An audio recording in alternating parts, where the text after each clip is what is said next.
Hello boys. In earlier classes, I have discussed the half of the text. Now I am going to discuss the rest of the text of Beauty and the Beast of class 7. অর্থাৎ এর আগের দিন আমি তোমাদের Beauty and the Beast unit 1-এর অর্ধেকটা পড়িয়েছিলাম। পরবর্তী অর্ধেকটা আমরা আজকে পড়াবো। এর আগের দিনে আমরা দেখেছিলাম কি যে একজন মার্চেন্ট সে তার মেয়েকে নিয়ে একটা রাজপ্রাসাদে বসবাস করে। সেখানে সে একজন বড় বণিক এবং তার একটা বিশাল রাজপ্রাসাদ আছে, সেখানে সুখে শান্তিতে সে বাস করে। হঠাৎ তার ভাগ্যটা চেঞ্জ হয়ে যায় যখন তার জাহাজগুলো একটা সামুদ্রিক ঝড়ে সব উল্টে যায় আর তার সমস্ত মালপত্র তার সঙ্গে উড়ে যায়। ঠিক আছে, পরবর্তী সময়ে সে এবং তার মেয়েরা একটা খামারঘাট বাড়িতে বসবাস করতে শুরু করে এবং সেখানে তারা খুব কষ্টের মধ্যে তাদের জীবিকা অর্জন করে, খুব কঠোর পরিশ্রমের মাধ্যমে তারা তাদের জীবিকা অর্জন করে এবং তারা তাদের জীবনযাপন করে।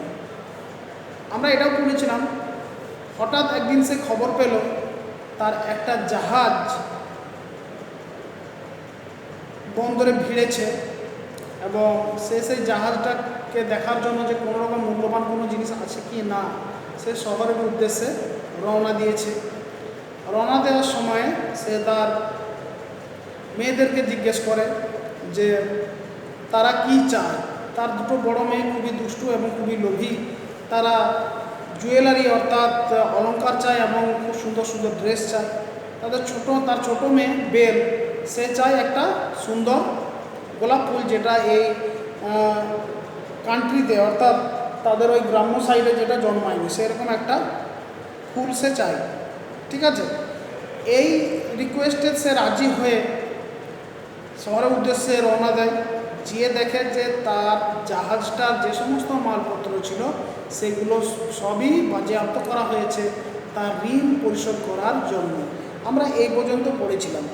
এর পরবর্তী অংশটা আমরা আজকে শেষ করব এবং আমরা দেখব কি হলো না হলো। ঠিক আছে, তাহলে the Beauty and the beast এটা খুবই একটা সুন্দর গল্প। এর আগে আমি বলেছিলাম গল্পটার উৎস সম্বন্ধে যে এটা একটা ক্লাসিক্যাল গ্রিক মিথোলজি, একটা গ্রিক পৌরাণিক গল্প। এটার কোনো নির্দিষ্ট লেখক পাওয়া যায় না। প্রজন্ম থেকে প্রজন্ম, এটা এক প্রজন্ম থেকে আরেক প্রজন্ম গল্পের দ্বারা এটা স্থানান্তরিত হয়েছে। এর আগে আমরা দেখেছিলাম। তাহলে আজকে পরবর্তী অংশটা পড়ব। ঠিক আছে,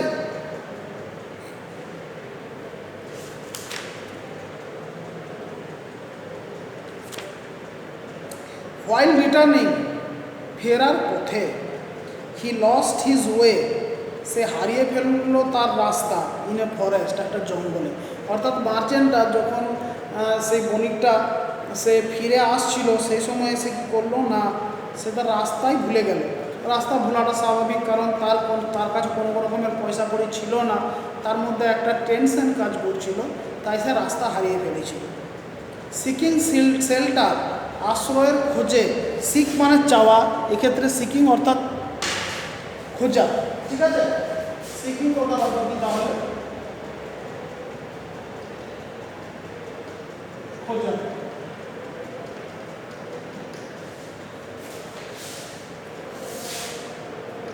ঠিক আছে,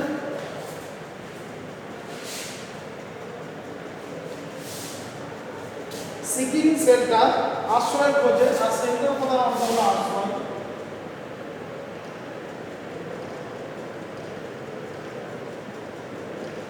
আশ্রয়ের খোঁজে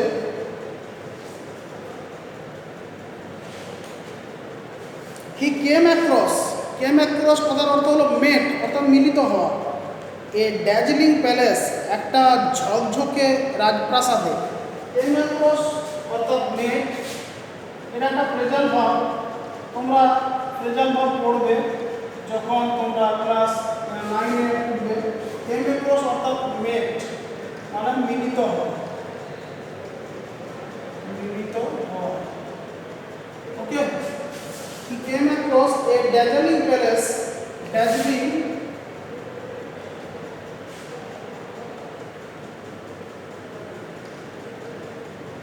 দার্জিলিং মানে হচ্ছে চকচকে। প্যালেস অট্টালিকা, ঠিক আছে।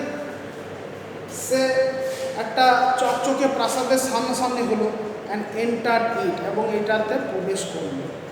He found tables, say table দেখতে পেল, লেডেন উইথ ফুড অ্যান্ড ড্রিঙ্ক, যার উপরে নামানো ছিল খাবার এবং পানীয়, ঠিক আছে। অর্থাৎ জল ছিল বা পানীয় কোনো শরবত ছিল, সেখানে সে টেবিল দেখতে পেল, সেখানে খাবারও দেওয়া আছে এবং সেখানে কী করা আছে না বিভিন্ন পানীয় রয়েছে। লেডেন অর্থাৎ ভারক্রান্ত হওয়া, ভরেছিল, ঠিক আছে। With food and drink which had apparently, যেটা স্পষ্টতই, যেটা দেখে মনে হচ্ছে স্পষ্টতই বিন লেট ফর হিম, যেটা তার জন্যই মনে হচ্ছে যেন স্পষ্ট ছিল, by the palace's unseen owner, সেই প্রাসাদের অদৃশ্য মালিকের দ্বারা, ঠিক আছে। যেন তার জন্য কী করেছিল না অদৃশ্য মালিক রেখে দিয়েছিল, ঠিক আছে। তাহলে অ্যাপারেন্টলি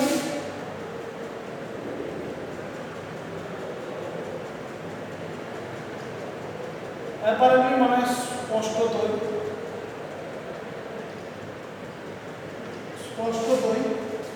ঠিক আছে। Apparently been laid for him by the palace's unseen owner, unseen মানে অদৃশ্য, যাকে দেখা যায় না, আর ওনার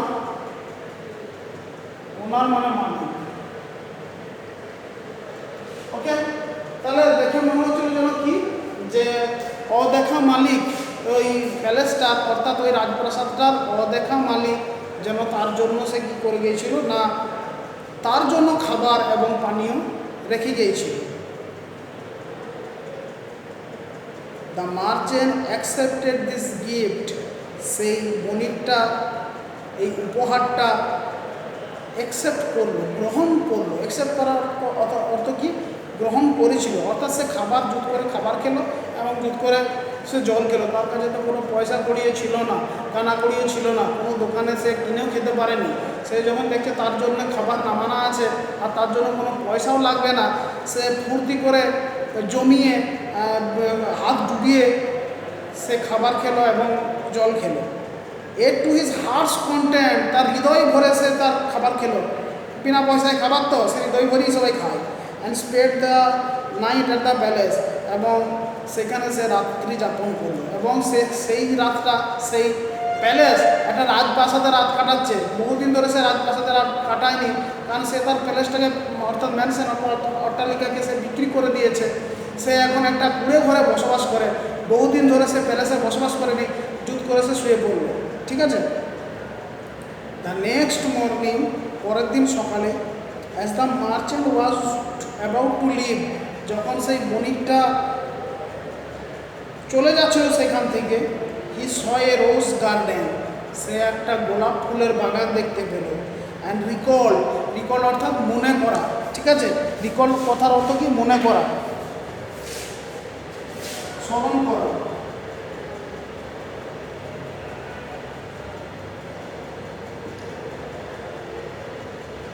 এবং স্মরণ করলো, কি স্মরণ করলো, রিকল দ্যাট বেল হ্যাড ডিজার্ড এ রোজ, তার কাছে তো পয়সা করি নেই, সে তার বড় মেয়ের জন্য না কোনো গিফট কিনতে পেরেছে, বড় মেয়েগুলোর জন্য না কোনো জুয়েলারি কিনতে পেরেছে, আর না কোনো ভালো ভালো ড্রেস কিনতে পেরেছে। তার কাছে কোনো পয়সা নেই। সে দেখলো গোলাপ ফুল আছে খুব সুন্দর, যখন পয়সা নেই, বিনা পয়সায় যখন খেয়ে ফেলেছি, বিনা পয়সায় যখন রাত কাটিয়েছি, তাহলে এই ফুলগুলো আছে, ফুলগুলো তো এখানেই আছে, বিনা পয়সায় এই ফুলগুলোও তুলে নিয়ে চলে যাবো। আর তার জন্য অন্তত ছোটো মেয়েটার জন্য অন্তত তো একটা গিফট নিয়ে যাওয়া হবে। He recall that Belle had desired a rose, সে মনে করলো যে বেল একটা ফুল চেয়েছিল। Upon picking the loveliest rose, the merchant suddenly came face to face with a hideous beast. Upon picking, তোলার পর, পিক কথার অর্থ হলো তোলা, ঠিক আছে, ফুল তোলা, পিক, পিক, পিক কথার অর্থ হলো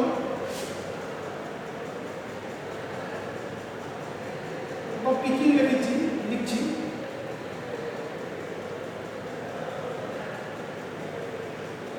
আপন পিকিং মানে তোলার পর দ্য লাভলিয়েস্ট রোজ, আবার যে মানে যে কোনো গোলাপ সে তুলে নি, সব থেকে সুন্দর যে গোলাপ ফুলটা, সব থেকে সুন্দর ফুলটাই তুলে ফেলেছে, পয়সা তো দেয়নি, আবার সব থেকে সুন্দর ফুলটা তুলে ফেলেছে।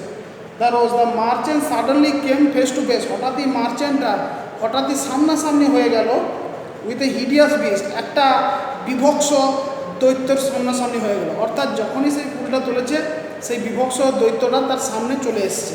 ঠিক আছে, হিডিয়াস কথার অর্থ কি? হিডিয়াস কথার অর্থ হলো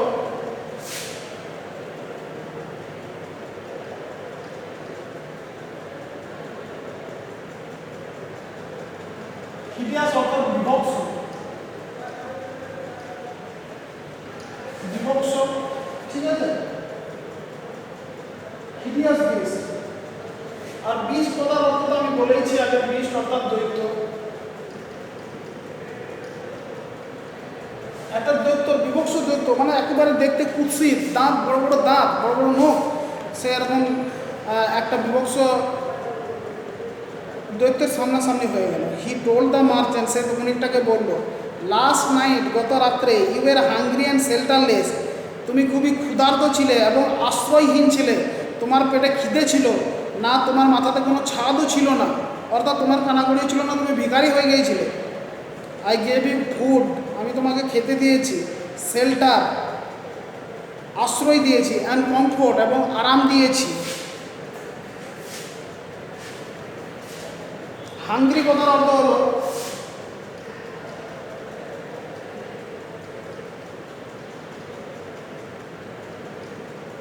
ক্ষুধার্ত।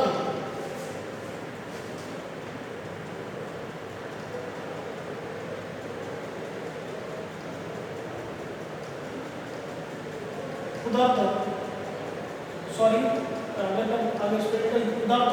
আর শেল্টারলেস মানে আশ্রয়হীন।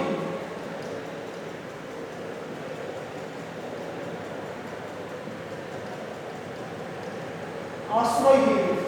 আই গেভ ইউ ফুড, আমি তোমাকে খাবার দিয়েছিলাম, শেল্টার, শেল্টার মানে আশ্রয়, এর আগে আমি লিখলাম শেল্টার মানে আশ্রয়।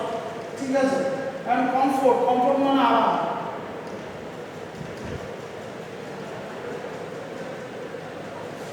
তুমি বিনা তার কথার অর্থ হলো কি, যে আগের রাতে তুমি, তোমার খাবার ছিল না, খিদেই ছিলে, তুমি আশ্রয়হীন ছিলে, আগের রাতে তোমাকে আমি খেতে দিলাম, বিনা পয়সায় খেতে দিলাম, কোনো পয়সা নিলাম না, তারপর তোমাকে আমি আরাম দিলাম, ফ্যান চালিয়ে ঘুমোলে, and now you are taking away my most precious possession, এখন তুমি আমার সবথেকে মূল্যবান বহুমূল্য জিনিসটা তুমি নিয়ে চলে যাচ্ছ।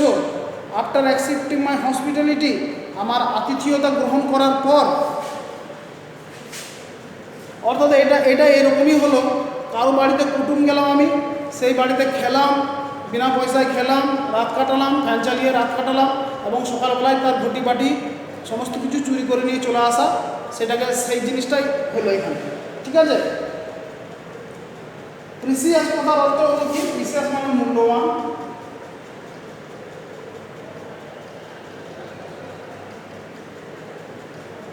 মূল্যবান, প্রিসিয়াস মানে মূল্যবান। পজেশন,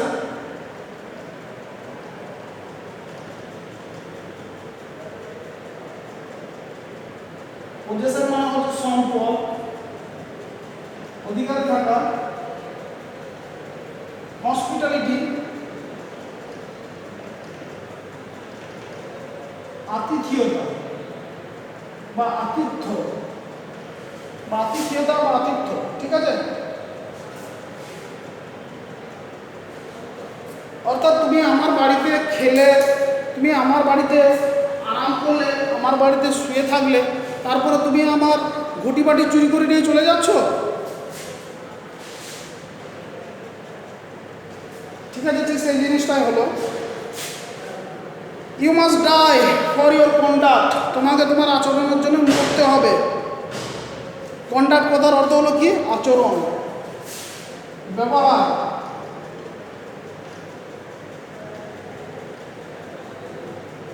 বা আচরণ, তোমাকে তোমার আচরণের জন্য মরতে হবে। The merchant beg to be set free, সেই বণিকটা ভিক্ষা চাইলো যেন তাকে মুক্ত করা হয়। এখন ভিক্ষা তো চাইবে, হ্যাঁ, সে একটা বড় দৈত্য সামনাসামনি হয়ে গেছে। বেগ কথার অর্থ কি?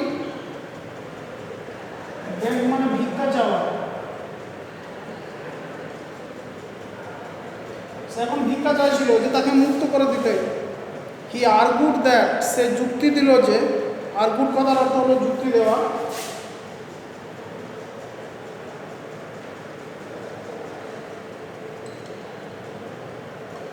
হি argued that he had only picked the rose, সে শুধুমাত্র সেই ফুলটা তুলেছে as a gift for his youngest daughter Belle, তার ছোট মেয়ে বেল এককে উপহার দেওয়ার জন্য সে শুধুমাত্র সেই ফুলটা তুলেছে। At last the beast agreed, শেষ পর্যন্ত সেই দৈত্যটা রাজি হলো। ফাইন, ঠিক আছে, you can take the rose for Belle, তুমি এটা বেলের জন্য যেহেতু ফুলটা ছিঁড়েই তো ফেলেছো, তো তখন নিয়ে যেতে পারো। But you will have to return to the castle, কিন্তু তোমাকে এই রাজপ্রাসাদে ফিরে আসতে হবে। Or else your daughter shall come to stay with me in this castle, অথবা তুমি যার জন্য নিয়ে যাচ্ছ তোমার মেয়ে, সেই মেয়েকে আমার এই রাজপ্রাসাদে আমার সঙ্গে থাকতে হবে, তবে যে তোমাকে আমি রেহাই দেবো। দ্য মার্চেন্ট ওয়াজ আপসেট, মার্চেন্টটা খুবই নিরাশ হয়ে গেল। আপসেট কথার অর্থ হলো নিরাশ হয়ে যাওয়া। বাট অ্যাকসেপ্টেড দিস কন্ডিশন, কিন্তু এই শর্তটা মেনে নিল। না মানলে তো তার কোনো উপায় ছিল না, মানতে সে বাধ্য হলো। ঠিক আছে, হয় তাকে থাকতে হবে, না হয় তার মেয়েকে থাকতে হবে। আপসেট অর্থাৎ হতাশ।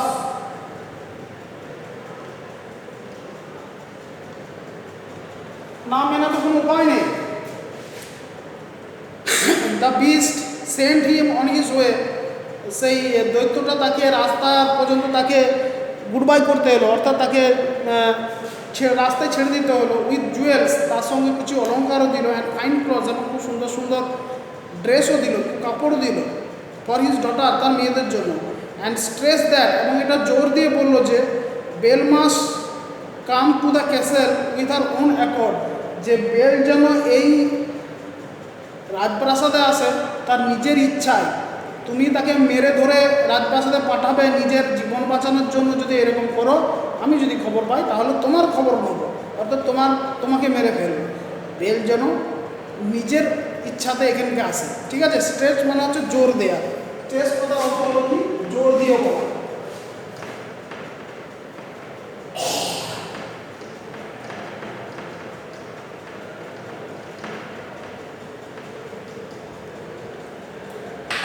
স্ট্রেস কথার অর্থ কি তাহলে বললাম? জোর দিয়ে বলা।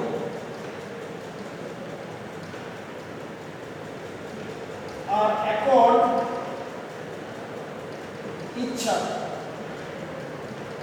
অর্থাৎ বেল যেন সে তার নিজের ইচ্ছায় আসে।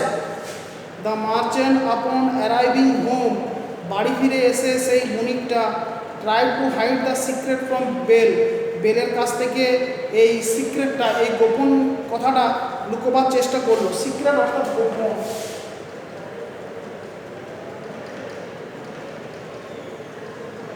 গোপন। বাট বেল ট্রাইড ইট, কিন্তু বেল এটা জেনে ফেললো। ট্রাইড কৌশলে জানা, কৌশলে জেনে নেওয়া। ওকে, কৌশলে জেনে নিল ফ্রম হিম, তার কাছ থেকে। And willingly went to the beast's castle, এবং নিজের ইচ্ছাতেই সে কি করলো না, সেই দৈত্য রাজপ্রাসাদে চলে গেল। নিজের ইচ্ছাতে কেউ কি যায়, সে দেখলো যে তার বাবা মারা যাবে, তার জন্যই সে গেল, বাধ্য হয়েই গেল। The beast received her graciously, সেই দৈত্যটা তাকে অমায়িকভাবে কোনো রকম ভয়ভূত না দেখিয়ে তাকে গ্রহণ করলো। অ্যান্ড টোল্ড হার, এবং তাকে বলল, you are the mistress of the castle, অর্থাৎ তুমি হলে এই রাজপ্রাসাদের রানী। And I am your servant, এবং আমি হলাম তোমার চাকর। অর্থাৎ আজ থেকে তুমি এই রাজপ্রাসাদের মালকিন, মিস্ট্রেস, আমি তোমার চাকর। ঠিক আছে, তাহলে দেখতে হবে যে এই দৈত্যটার মানসিকতা আছে। মানবিকতা আছে ওই বণিকটা থেকে। বণিকরা বেশিরভাগ লোভী হয়, তার জন্য সে পেট পুরে খেলো, রাত কাটালো এবং তার গোলাপ ফুলটা তুলে নিয়ে চলে যাচ্ছিলো। এক কথায় গোলাপ ফুলের জায়গায় অলঙ্কার টলঙ্কারও নিয়ে চলে যেতে পারত যদি থাকতো। ঠিক আছে, তাহলে বেশি আসলে কথার অর্থ হলো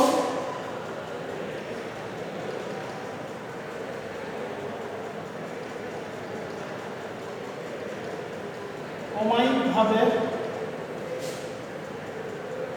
আর মিস্ট্রেস মার্কিন। ওকে, তাহলে তোমাদের the Beauty and the Beast unit 1টা তোমাদের সম্পূর্ণভাবে পাঠ করে দেওয়া হলো। আশা করি তোমাদের দ্য বিউটি অ্যান্ড দ্য বিস্টটা সম্পূর্ণভাবে পাঠ করে দেওয়া হলো। আশা করি তোমরা এই অংশটা বুঝতে পারবে। এই ভিডিওটা তোমাদের এই অংশটা বুঝতে সাহায্য করবে। এরপরেও যদি তোমাদের কোনো প্রবলেম হয় তাহলে তোমরা অবশ্যই কমেন্টে জানাবে। Okay, that's all for the day and for the moment. Thank you very much.